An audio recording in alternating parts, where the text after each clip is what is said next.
Hi Cancer, October 2024, ito na po ang inyong reading. Kuha tayo ng ilang mensaheng gabay, guidance, advice na marahil ay kailangan nyo marinig para sa bagong buwan na ito. Monthly tarot scope, horoscope po tayo, will be straightforward, hopefully, para sa mga Cancer. Message. October 2024, Cancer. Anong kailangan marinig ng mga taong ito po? Mensaheng gabay. Cancer. Okay. Okay, may umangat. Okay, may umangat na. Key. Isa-isahin po natin. Justice card, reverse. Four of Pentacles. Okay. The Ten of Swords.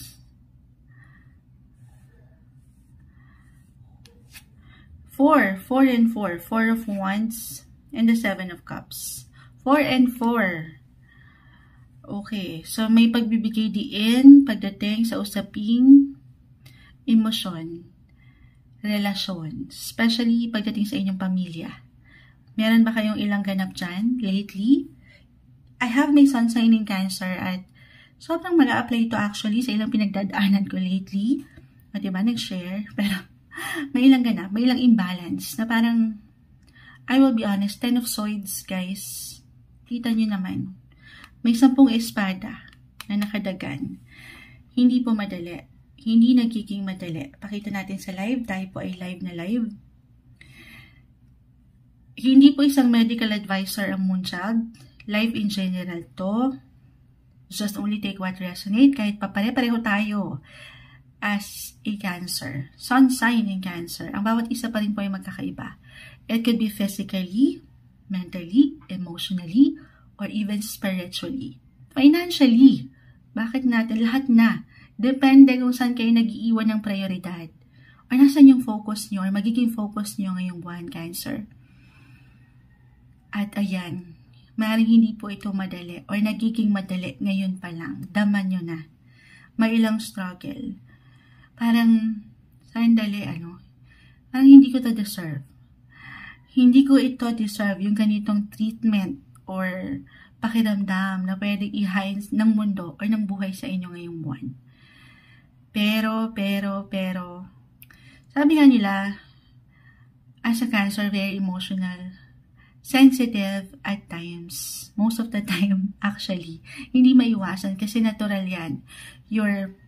You are ruled by the moon. So, very intense, extreme, hindi madali na i-handle. Especially pagdating sa usaping relasyon, pamilya. Yung security, yung comfort, yung stability, very important to sa inyo. So, kapag nagkaroon ng ilang imbalance, yung hindi pagkasabay, wala yung justice. Diyan, nasasaktan kayo. Or matatamaan kayo. Hindi kayo makakaiwas. Kahit sa simpleng opinion, komento, salita ito, yung hindi pagkakaunawaan, ayan, diretso si Moonchild, maaring merong, kahit sa simpleng tension lang po, minsan wala tayong higit na kalaban kundi ang ating mga sarili. Minsan, ang hirap kasing mag-let go, diba? Ang hirap mag-let go, lalo pa kung alam mong hindi mo deserve yung treatment na ginawa sa'yo. Maaring ito, 4 of Wands, 4 of Pentacles about family, relationship area, ang inyong mga asawa, partners. Pero, isang paalala guys, if ever mag-apply man ito, at one point ngayong October, move on daw. Move on. And celebrate. Yes, celebrate. Sa inyong mga paraan, huwag kayong mag-focus dito sa ilang negative energy, negative people, situation, kasi everything is temporary. Note to self, Moonchild. Kailangan nating mag-focus doon sa pwede pang bukas. May bukas pa. Okay? Paangatin nyo rin. Okay? Celebrate. Sa paraan, celebrate your small wins. Yung paraan nyo, paano nyo kinakaya, paano nyo na-handle. Celebrate nyo rin yan. I-recognize nyo rin yung nagagawa nyong pag-handle. Lalo pa ito yung ilang laban para sa ilan na tahimik nyong kinakaya. Nilalabanan, pinangahawakan, deserve nyo yung justice, na alam nyo yung deserve nyo. Physically, emotionally, why not Ito iba-iba po ang bawat isa. Aking uulitin sa paraan kung saan kayo magre-relax. Saan kayo ay makapagpapahinga. If this is about your physical health, again, hindi po isang medical advisor ang Moonchild, pero listen guys, always listen to your body. Tanging kayo po ang higit na makapagsasabi. Sundin lang, okay? Kung ano yung alam yung tama para sa inyong katawan. This is the best time to check, okay, about your health sa mga profesional. Sa alam yung makatutulong sa inyo. Especially si Mars. Astrologically, Mars is currently in Cancer. So, minsan, ano yan, nag-iinit. Mars is the planet of energy. Yes, meron kayong lakas eh. Pero justice, maaring merong pagkasobra. So, piliin nyo lang guys, yung laban. Always choose your battles. Choose your battles wisely. Piliin nyo lang yung enerhiya nyo kung saan kayo maglalaan. Hindi para sa lahat.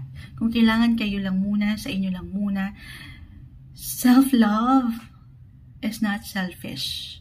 Focus muna kayo sa inyong mga goal. Okay? Minsan kailangan lang magpaka-selfish maybe. Lalo kung alam yung kasi nga, sensitive, nagiging-emotional. Kasi nga, bakit nga ba tayo naapektuhan? Bakit kayo naapektuhan sa mga ganap na ito sa inyong paligid? Bakit kayo sasaktan? Bakit kayo natatamaan? It's because mahalaga yung sitwasyon. Mahalaga yung relasyon, yung tao. Yung posisyon, kung ito ay mag-apply sa trabaho. So, ulitin ko, hindi natatapos yan ang mga bagay-bagay. Everything is temporary, may bukas pa. Para maiwas to, maibalance yung mga bagay-bagay. Sa ngayon, napakahalaga na mag-focus ka na lang muna sa iyo. Unti-unti, yung healing. Ayan. Sa ilang pain na ito. Healing process, iba-iba po tayo dyan. Hindi mo rin naman kailangan maging hard sa iyong sarili, Cancer. Okay, para sa ilan maaring, eto simpleng pagod. Nararamdaman ng lahat.